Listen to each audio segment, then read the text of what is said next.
the biggest problem that I've had with being able to keep up with YouTube is trying to put so much pressure on myself to make like 30-minute cinematic masterpiece videos that are a pain in the ass to edit, that I just end up not wanting to do it and therefore not able to keep up with it. And don't get me wrong, I'm proud of my previous videos, but I think I'm just gonna keep my YouTube channel pretty low-key from now on, especially because YouTube changed their policies and now your videos only need to be 8 minutes instead of 10 to qualify for monetization. And I know that you can technically put videos that long on TikTok, but I just feel like people go to TikTok for short-form content and they come to YouTube for long-form content. And while I still may have the occasional longer video on TikTok, I think I, for the most part, want to keep my like 8 to 12 minute videos on YouTube. That said, this video is still probably going to be a lengthy one because we're talking about Christian witch books. And I have a lot to discuss, but I want to put it out there that you don't need to like read and memorize all of these books in order to be a good Christian witch. I love that the camera is focusing more on my background than on me. But I get asked questions all the time about what books do you recommend on this subject. And I technically have a books playlist on TikTok, but recently I have been having trouble seeing people's playlists on TikTok. I don't know if anyone else has that problem. I also think I did a books podcast a while back. If you don't know, I have a podcast on Spotify. It's called the Tea Time Podcast. I'll link it below. And I think I talked about not just Christian witch books, but like beginner witchcraft books in general. But I thought this video would be a good like one-stop shop, all of the good beginner Christian witch books that I can think of right now, at least until more come out, which I hope we do get more in the future.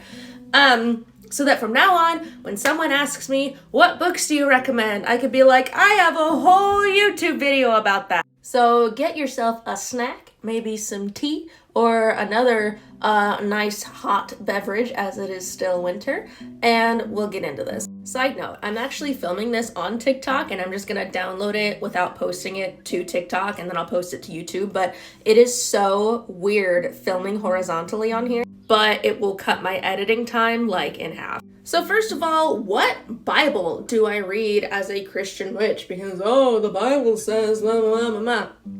Listen, okay, so I have coffee stains all over this, don't judge me, but I use the Jewish Study Bible. Now, if you're not familiar with this is not Messianic Judaism, and it's not anyone trying to convert anyone to anything. These are scholars from Oxford University who have an understanding of the Jewish way of life. They themselves are Jewish or rabbis, or they have like a PhD in rabbinical studies, like absolutely brilliant people. Did I say that right? Rabbinical studies? Is that the right word? And basically the perspective was like, hey Christians, your religion is rooted in ours, which is fine, but like since about 95% of the people that you read about in your Bible were Jewish, then you should probably read these stories from the Jewish perspective. Crazy, right? So it's kind of like a study Bible in that it has annotations on the side, and as you can see, I have like tabs in here,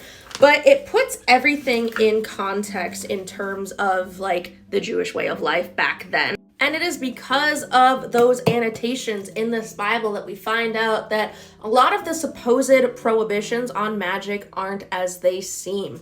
Words that but other people have translated into witchcraft actually refer to very specific practices that were only prohibited to the ancient Israelites. By the way, through all of this, we are separating Judaism from Zionism. The camera is just not focusing on my face. Now, this one that I'm holding is just what Christians would refer to as the Old Testament, but then there's a Jewish annotated New Testament, which is the same thing, but it's the New Testament. And what's really interesting about this one is there is an essay in the back of this one, and there's essays in that one too. But there's essays in the back of this, and there is an essay about magic, and spoiler alert, it doesn't exactly condemn magic. There's also a really interesting essay about what is called the divine council. So you may have heard that in Genesis, God says to someone, "Let us make mankind in our image." Who is he talking to? Some Christians might argue, oh, he's talking to Jesus, who didn't exist yet, or the Holy Spirit, or the angels, or whatever.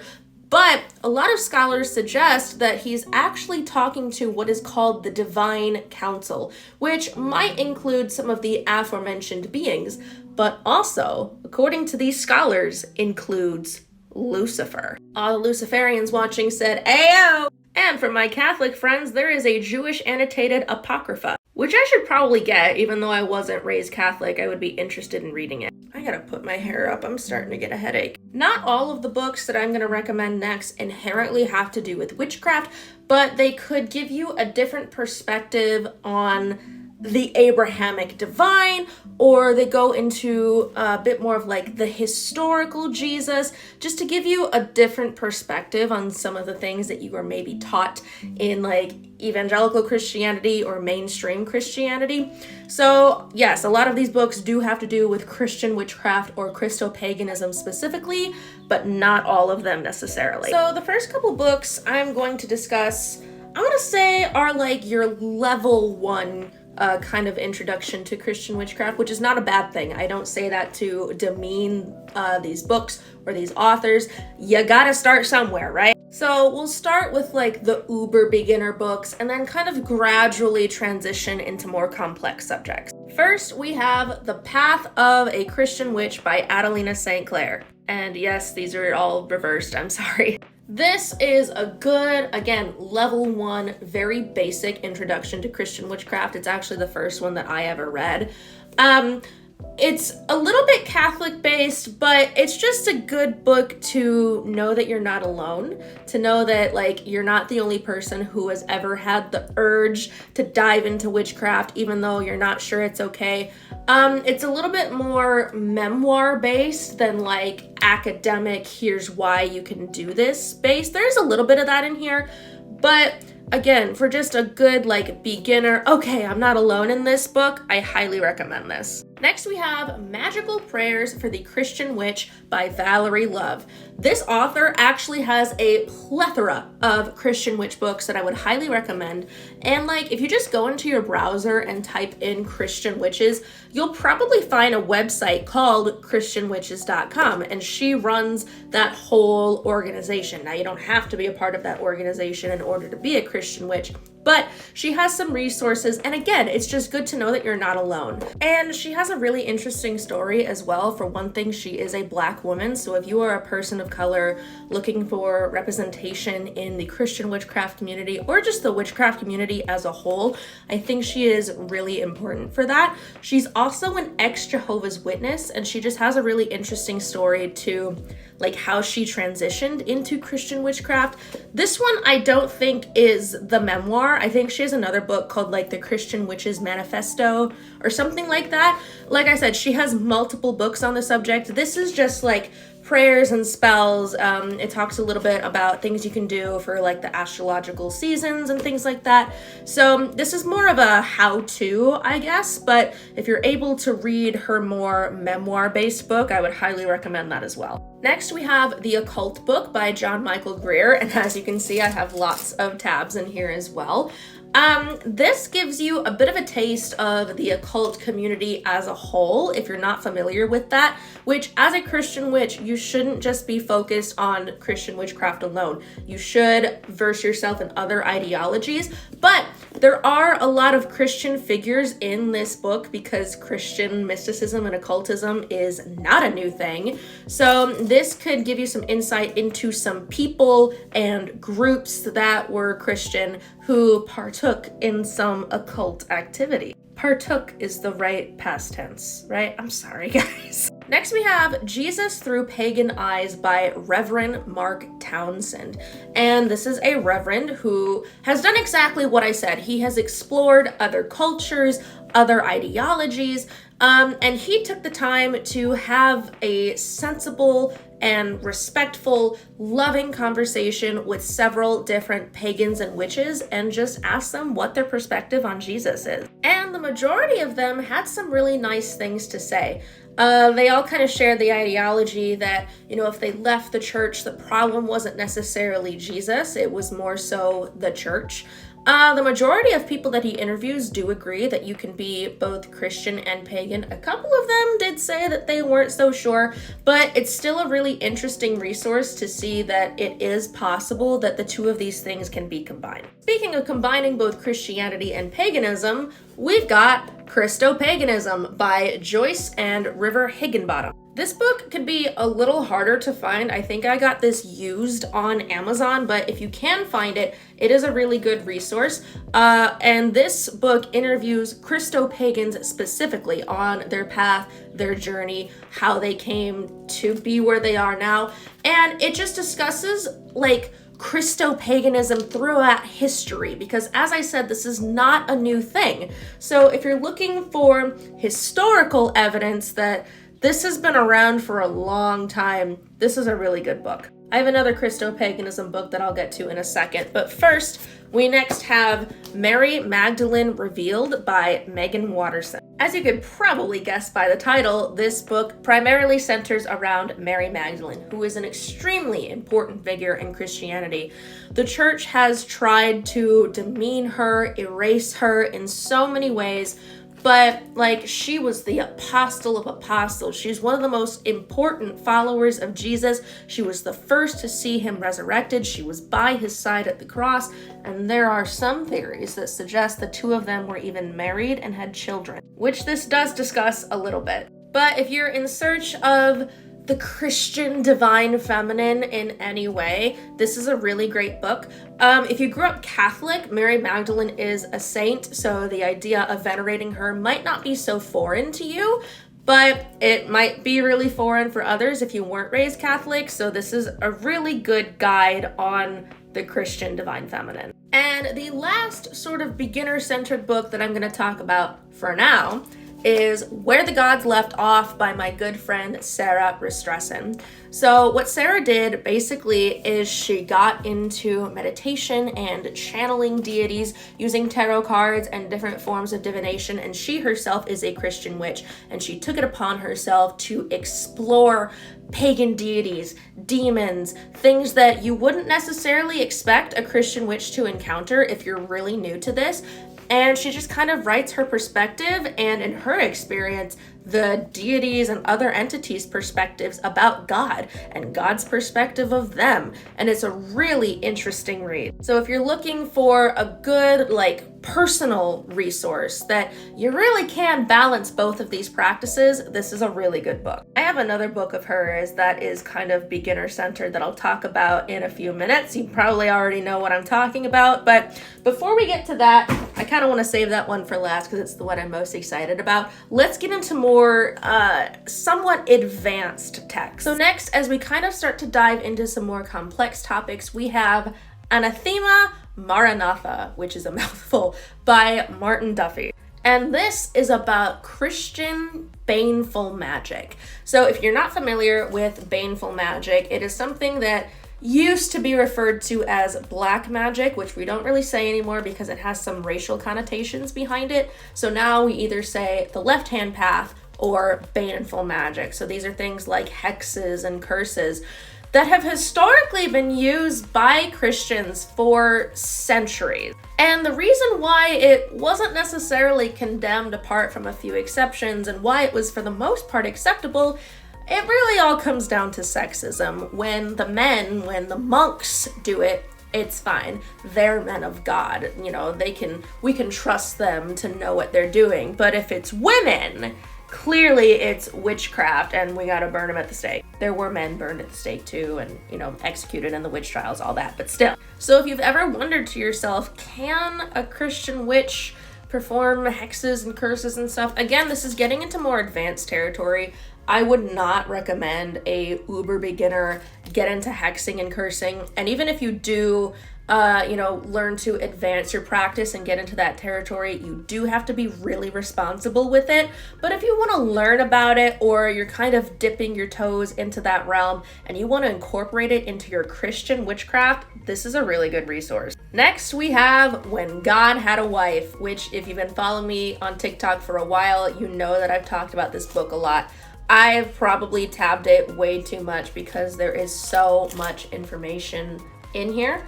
If you're not familiar with it, it's exactly as the title suggests. It is this whole big, practically a thesis about how the Christian God used to be worshipped alongside a goddess named Asherah and why she was erased. This also introduces the idea that the Holy Spirit is a goddess named Sophia. It's not perfect. It's an academic text, right? And when you're writing an academic text, you are supposed to the best of your ability, not have any bias. Now, we're only human, so, sometimes it kind of slips through the cracks. You might be a little biased in your text, but for the most part, you're supposed to try your best to not let any bias get through into your text. There is a lot of bias in this text. It's clear that all of the authors have religious trauma, or everyone involved in this book clearly has some religious trauma, and I get it, okay? I also have religious trauma, but they definitely let that seep into this text a little too much, in my opinion. So while it's a good introduction to figures like Asherah and Sophia, and how, Jesus and Mary Magdalene were likely together, it's not perfect. You definitely have to read this with discernment. In the witchcraft community, we like to say, take what resonates and leave what doesn't. And that goes for all of these books, by the way. You don't have to believe word for word everything that you read just because it's in a book. You don't have to agree with everything that you come across, but it's good to have the information. Next, we have The Other Jesus. Now this goes into how Jesus is viewed in other cultures. So if you're interested to see how is Jesus viewed in religions like Judaism, Islam, Buddhism, and more. Next we have Magic in Christianity by Robert Connor. Now I'm gonna state right off the bat that I have not read this one yet, but pretty much every other Christian witch that I know has read this book. My friends Sarah and Mimi have used this book as a resource multiple times in their upcoming book, which I will talk about in a minute. So I'm going to say that this is a pretty good resource to learn specifically about magic and mysticism within Christianity. Next, we have another book called Saint Mary Magdalene by, I'm really sorry if I mispronounced this name, Tau Malachi. This is another one of those books that you really have to use your own intuition and discernment with reading, especially because this comes from the Gnostic tradition, and if Gnosticism doesn't resonate with you, then this might not be what you're looking for. But for some people it might be, so I figured I would throw it on the list. Next, we have Gnosis, The Nature and History of Gnosticism by Kurt Rudolph. So the last book that I talked about was Gnostic based, so I wanted to throw this in there too. Gnosticism is not my personal belief system, but it might be for some people. But again, use discernment and intuition because there's some things about Gnosticism that are kind of problematic.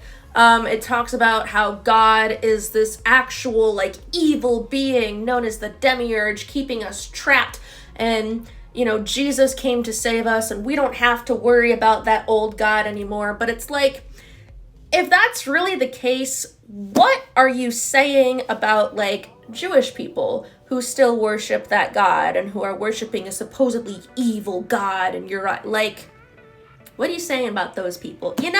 So it could be useful to learn some of the information in here, their perspectives on Jesus and the world, but use your gut. Next, we have The Occult Christ by Ted Andrews. Now, again, I'm going to be upfront and honest. It has been so long since I've read this book. I don't remember all what's in it. I got lots of tabs, so clearly I must have liked it. Okay, I'm looking in here somewhere, just to kind of get an idea of what's in here. So it's really cool. It discusses some biblical events and how they correspond to various astrological timings, the history of how various branches of Christianity split off, as well as things like the divine feminine and the divine masculine. I feel like this was another take what resonates and leave what doesn't type of book, but again, still could be useful to someone. Next, we have probably the most complex book that I'm going to mention, and one that you really need to use discernment with if you're gonna read this book. I wouldn't necessarily recommend this to beginners.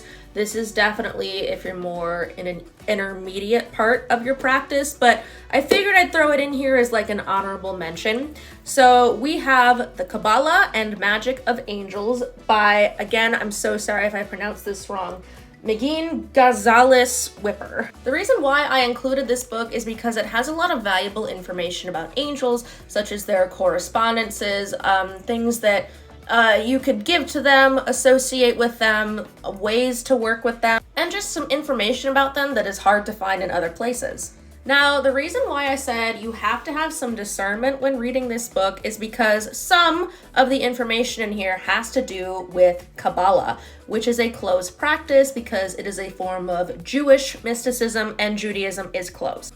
That said, it is okay to learn about closed practices as long as you don't partake in them. And some of these subjects are really interesting. But really complex. Cabala is extremely intense and complicated. What I would say is the information in here that is about angels and strictly just angels, you can utilize in your practice. The stuff in here that is like written in Hebrew or specifically pertains to Cabala, and the author does a pretty good job at showing which is which. Again, learn about it, read about it. It's really interesting, but don't utilize it in your practice. And finally, you guys knew I was gonna talk about this, discovering Christian witchcraft that my good friends Sarah and Mimi have worked so hard on. This is definitely another beginner book. I said that we would circle back to the beginner books, but I wanted to save the one that I was most excited for last because it's incredible. Now, even though I said it was a beginner book, I would still recommend reading it even if you're kind of an intermediary or even doing this for a long time. I've been practicing Christian witchcraft for a handful of years, and there were plenty of things in this book that I was surprised by. If you're looking for a comprehensive Christian Witchcraft 101 guide for, but doesn't the Bible say this? And how do I do Christian witchcraft? And the other kind of entities you might encounter. What about infernals? What about pagan deities? I know some of the aforementioned books talk about those things, and I would recommend reading more than just one book for your practice. Don't get me wrong, but this is a really good place to start. And it is a great way to support independent authors. There's not a publishing company associated with this. They have done this completely by themselves. It basically talks about how witchcraft, so to speak, at the time that the Bible was written, doesn't really mean the same thing that it means now. So the Bible verses that supposedly condemn witchcraft don't really apply. It also talks about things like how to incorporate your ancestors into your practice, a Christian, pagan combined wheel of the year, and also tools that you might incorporate into your practice. Which is why, wait.